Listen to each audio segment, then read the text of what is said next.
जय महाकाल दोस्तों, आप सबको मेरी चैनल शिवा कॉन्शियसनेस पे बहुत बहुत हार्दिक स्वागत है। और आज हम बात करने वाले हैं कुछ नई चीज़ों को लेके।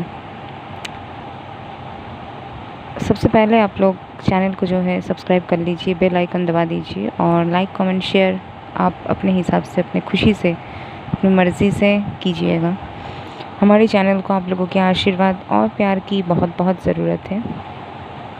तो गुरुदेव के आशीर्वाद लेके ये वीडियो कर रही हूँ, क्योंकि कुछ लोगों में मैंने देखा है बहुत ही ज़्यादा पंथों को लेके या फिर मतों को लेके, कौन सी भावधारा, कौन सी पंथ, कौन सी मत, कौन सी गुरु, कौन सी परंपरा, कौन सी घराना, ये सब को लेके बहुत ज़्यादा क्या है कन्फ्यूजन्स क्रिएटेड है आज के ज़माने में। ठीक है, पहले के ज़माने में नहीं था, क्योंकि बहुत सारे बड़े बड़े गुरु थे, जैसे कि स्वामी जी, आपका शंकराचार्य जी थे, आप भगवान दत्तात्रेय हो गए, स्वामी विवेकानंद थे, रामकृष्ण परमहंस थे, ठीक है, साईं बाबा थे, उधर आपका रमन महर्षि थे। तो ऐसे बहुत सारे नाम लेना स्टार्ट करूँगी तो मतलब बहुत सारा लिस्ट हो जाएगा, कुछ नाम निकल भी जाएगा फिर। तो ऐसे आप सोच सकते हैं कि पहले के दिनों में जो है बहुत महापुरुष, महान नारियाँ, जो सब साधक साधिकाएँ थे,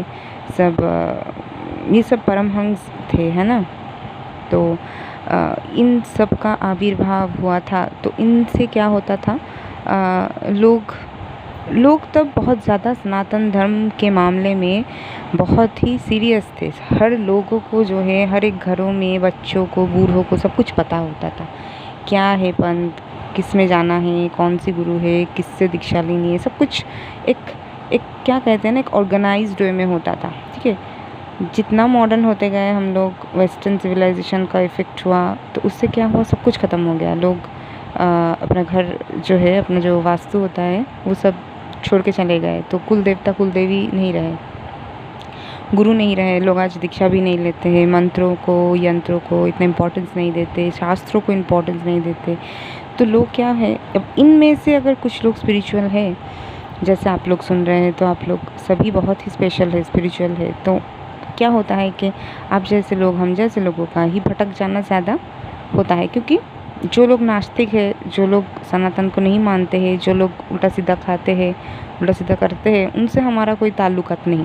लेकिन जो लोग अच्छे हैं, जो लोग चाहते हैं कि हम जाप करें, मंत्र यंत्र, गुरु दीक्षा, पूजा पाठ, तो उन लोगों का क्या होता है, जब वो इस फील्ड में आते हैं ना, तो बहुत घूम घूम के रह जाते। इस पंथ में जाना है कि उस पंथ में, इस गुरु के पास जाऊँ, उस गुरु के पास ये मंत्र लूँ, उस मंत्र, कौन है इष्ट देवता, कौन है कुल देवता, क्या मंत्र करना चाहिए, क्या नहीं करनी चाहिए, ये एक बहुत बड़ा फिर भवंडर हो जाता है ना, भूलभुलैया टाइप।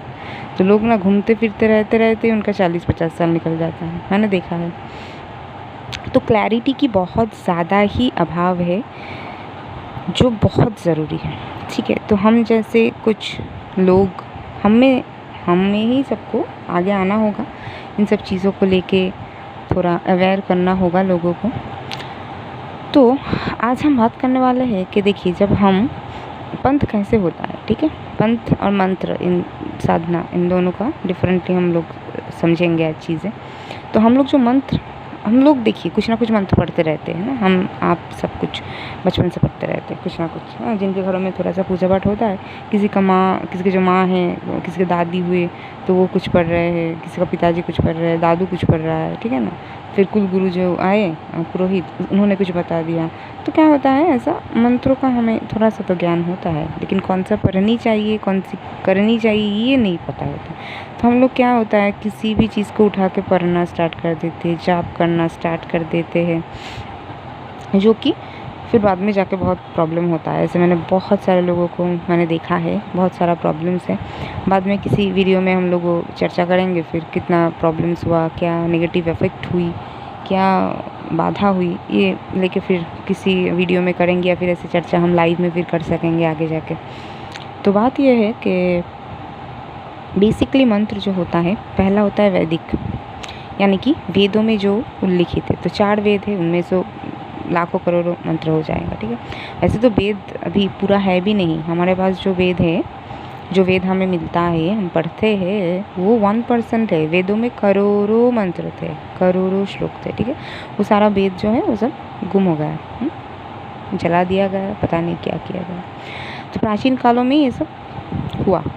तो हमारे पास जो वेद है वो 1% है, ठीक है। तो वेद में जो मंत्र हुए वो वैदिक, जनरली पुरोहित जो आते हैं वो कुछ वैदिक मंत्र करते हैं और कुछ पौराणिक मंत्र करते हैं, पौराणिक, ठीक है। तो सेकंड में आता है पौराणिक मंत्र, पुराणों में वर्णित। जिन लोगों ने पुराण पढ़ा है हमारे यहाँ पे, उनको पता होगा पुराणों में बहुत सारे मंत्र जो है वर्णित है, ठीक है। अलग अलग पुराणों में अलग अलग मंत्र। तो पौराणिक मंत्र जो है वो थोड़ा इजी होता है और थोड़ा इजी हो जाता है, और इफ़ेक्ट्स की भी बात हम बाद में आते हैं उसके। तो पौराणिक हो गया, पुरोहित भी आता है, वैदिक पौराणिक यूज़ करता है। अच्छा, अब हो गया आपका तांत्रिक। नेक्स्ट आता है तांत्रिक मंत्र। तो तंत्र में जनरली जो बीज होता है ना, एंग रिंग क्लिंग, ये जो बीज वाला जो मंत्र है वो बेसिकली आपका तांत्रिक मंत्र है, ठीक है ना। तो वेदों में वर्णित। अच्छा, तंत्र का कहाँ से आता है? अगम निगम है ना, आगम है, निगम है, रावण संहिता है, ऐसे बहुत सारे तंत्र, विज्ञान वैरव जो तंत्र है, ऐसे तंत्र का भी बहुत सारा बुक्स है, लोगों को नहीं पता। तो उन बुक्स में जितने मंत्र आपको मिल जाता है तो ये हो गया। और एक आता है बेसिकली अघोर में यूज़ होता है, या फिर बहुत सारे सात्विक पंथ में भी यूज़ होता है, वो है आपका शावर मंत्र, या फिर शावरी मंत्र कहते हैं बहुत से। तो शावर मंत्र वो जो होता है बिल्कुल लोकल लैंग्वेज में होता है, बड़ा सा होता है लेकिन मज़ेदार दिखता है पढ़ने में, हाँ। तो अच्छा है, मतलब इजी होता है, ठीक है। अब देखिए, वैदिक मंत्रों का जो है पुराने कालों में सिर्फ ब्राह्मणों का अधिकार था। आज के दिनों में तो ये सब कोई नहीं मान रहा, तो इस चीज़ पे मुझे कुछ नहीं बोलना, ठीक है। क्योंकि मैं वो पंडित नहीं हूँ कि मैं समाज का कुछ बोल दूँ कि ब्राह्मण सही है, ब्राह्मण सही नहीं है। ये सब बोलना मेरा काम नहीं है। जो मुझे पता है मैं वो बोल रही हूँ। तो वैदिक मंत्र जो है पुराने कालों में ब्राह्मण पढ़ते थे, आजकल के दिनों में सभी पढ़ते हैं, ठीक है। पढ़ना चाहिए कि नहीं अलग बात है, ठीक है। पौराणिक मंत्र सभी पढ़ सकते हैं, तांत्रिक और शावरी भी सभी पढ़ सकते हैं, लेकिन हर एक मंत्र के लिए आपको गुरु की आवश्यकता है। ये तो तय सी बात है, ये गांठ बांध लीजिए आप लोग। बहुत से लोग आजकल बोलते हैं गुरु नहीं चाहिए, ऐसे किताब से आप मंत्र उठा लिए वगैरह वगैरह, ये सब गलत है, ठीक है। आपको कोई मंत्र पसंद है, आप कुछ दिन कीजिए, कोई मना नहीं कर रहा है, ठीक है। लेकिन ऐसा करने से भी ना बहुत बार क्या होता है, उल्टा इफेक्ट हो जाता है, नेगेटिव सा। तो थोड़ा देख लीजिए एक हफ्ता करके कि आपके साथ कुछ गलत हो रहा है कि नहीं। अगर हो रहा है तो तुरंत बंद कर दीजिए मंत्र।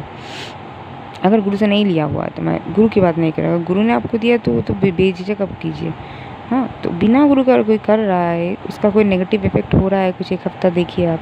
अगर पॉजिटिव हो रहा है तो बहुत अच्छा, ठीक है। ऐसा मैंने देखा है। आज मंत्र स्टार्ट किया, आज एक पॉजिटिव हुआ, उसको नौकरी लग गई आज ही के दिन। अगले आज रात को मंत्र किया है ना, अगले सुबह नौकरी मिल गई। फिर सेकंड डे मंत्र किया, अगले सुबह उसे उसका जो मतलब बहुत दिनों से उसका जो बॉयफ्रेंड गर्लफ्रेंड का चक्कर था, कुछ अटका हुआ था, उन्होंने शायद बात करना स्टार्ट कर दिया अचानक से मोबाइल पे, चैट पे, है ना। अच्छी बातें करने लगे, मतलब पॉजिटिव से। थर्ड डे जो है उसमें उसके दोस्तों के साथ जो लड़ाई हुआ था वो ठीक हो गया। फोर्थ डे जो है उसको बस तरह पैसे आ गए। तो मैंने ऐसा भी देखा है, ऐसा कि कुछ मंत्रों का ऐसा इफेक्ट होता है जो मतलब गुरु से प्राप्त, जनरली गुरु से प्राप्त होगा तो आपको इतना ज़्यादा इफेक्ट दिखेगा। तो 7 दिन किया ना, तो 7 दिन अच्छा, हर दिन गुड न्यूज़ आया उसके पास, हर दिन। अच्छा, ऐसे भी देखा है कि कोई मंत्र कोई कर रहा है, सालों साल कर रहा है, कोई इफेक्ट नहीं, ना अच्छा ना बुरा। किसी का ये भी देखा है कि मंत्र करने के तुरंत बाद 2-3 दिनों में उनका बहुत मतलब घर में कलेश झगड़ा, ठीक है, बाहर चले गए कोई, हाँ, मार पीट, मतलब ये भी हो रहा है। तो अगर ऐसा कुछ हो रहा है तो आप थोड़ा सा तुरंत बंद कर दीजिए। और अगर गुरु से प्राप्त हुआ हो फिर भी हो रहा है तो गुरु से आप बात कर दीजिए, फिर उसमें तो मेरी कुछ बोलने की अधिकार नहीं है। तो ये हो गया आपका मंत्र। अब आ गया आपका पंथ। जो है पंथ क्या होता है, देखिए, एक होता है वैष्णव पंथ, ठीक है।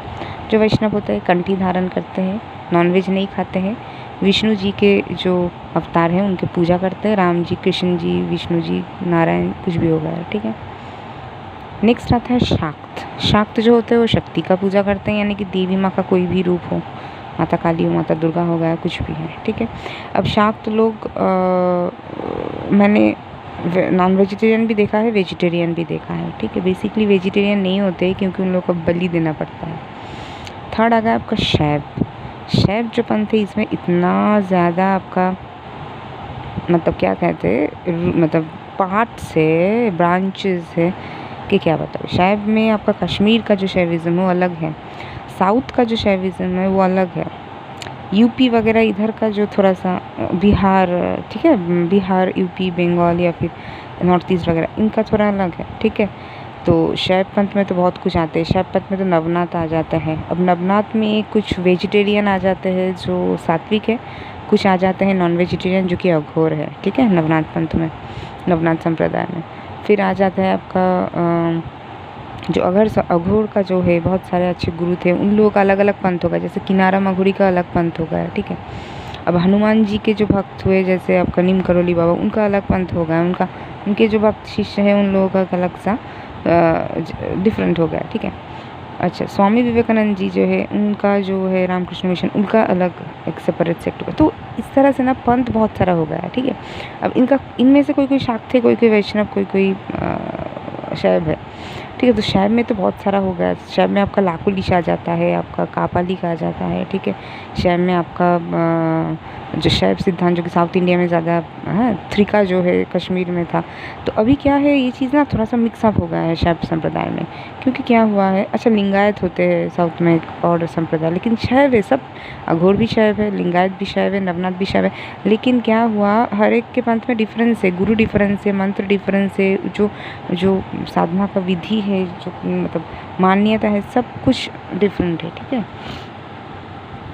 तो शैव में बहुत ज़्यादा आपका क्या था, वैरायटीज़ थे। लेकिन क्या हुआ अभी फिर अभी क्या है, अभी बहुत ही मिक्सअप हो गया है, ठीक है। लेकिन जो लोग जो पंथ के जो गुरुए हैं उनके पास विद्या और मंत्र है, अविकृत है, और वो सिर्फ अपने शिष्यों को ही देते हैं ज़्यादातर। एवे हम आप कोई भी मतलब जो जिस गुरु के शिष्य नहीं है उनको वो विद्या या फिर मंत्र नहीं पता चलता, ठीक है। और एक आता है आपका पंथ जो है गानपत। महाराष्ट्र में जैसे गणपति जी का बहुत ज़्यादा पूजा होता है, तो गानपत जो है वो एक अलग सा पंथ आ गया। तो आपका शाक्त, वैष्णव, शैव और गानपत हो गया। गानपत्य में कुछ इधर उधर नहीं होता है, वैष्णव में भी कुछ ज़्यादा इधर उधर नहीं, वैष्णव में भी होता है, जैसे मध्वाचार्य का हो गया, वल्लभाचार्य का हो गया, ठीक है, इस्कॉन का अलग हो गया, तो ये होता है, लेकिन ये बाद में हुआ। लेकिन बेसिकली शैविज़्म में बहुत पहले से था ये जो डिफरेंसेस, बहुत प्राचीन काल से था। जो बाद में आके रादर हम बोल सकते हैं कि अभी आके बहुत कम हो गया है चीज़ें, है ना, मिक्सअप हो गया है। तो ये रहा पंथ की बातें, है ना, मत वेद की बातें हो गई, और कुछ कुछ मैंने आप लोगों को समझाया। आशा करती हूँ कि आप लोगों का थोड़ा सा ज्ञान वर्धन हुआ होगा। अगर हुआ है तो मैं बहुत खुशनसीब हूँ, और अगर इसमें भी कुछ कन्फ्यूजन से हो सकता है, मैं तो बस मैं कुछ प्रिपेयर्ड होके स्क्रिप्ट वगैरह लिख के मैं बात नहीं करती हूँ, ठीक है। मैं ऐसे ही बोलना स्टार्ट करती हूँ, बस दिमाग में आ जाता है, जो भगवान की जैसे कृपा होती है तो आ जाता है वाणी में, ठीक है। तो हो सकता है कुछ मतलब मिस हो गया हो कोई पॉइंट, तो आप लोग एक काम कीजिएगा, कोई अगर कन्फ्यूजन हो और अगर लगता हो कि कुछ इनमें से मिस हो गया है, तो आप प्लीज़ कमेंट सेक्शन में मुझे बताइए, और मैं कोशिश करूँगी कि आप लोगों का जो है मैं आंसर दे पाऊँ, ठीक है। तो आज के लिए इतना ही। आशा करती हूँ आप लोगों को अच्छा लगा होगा ये वीडियो। आगे फिर हम नए नए वीडियो लेके आएंगे, तब तक के लिए हर हर महादेव।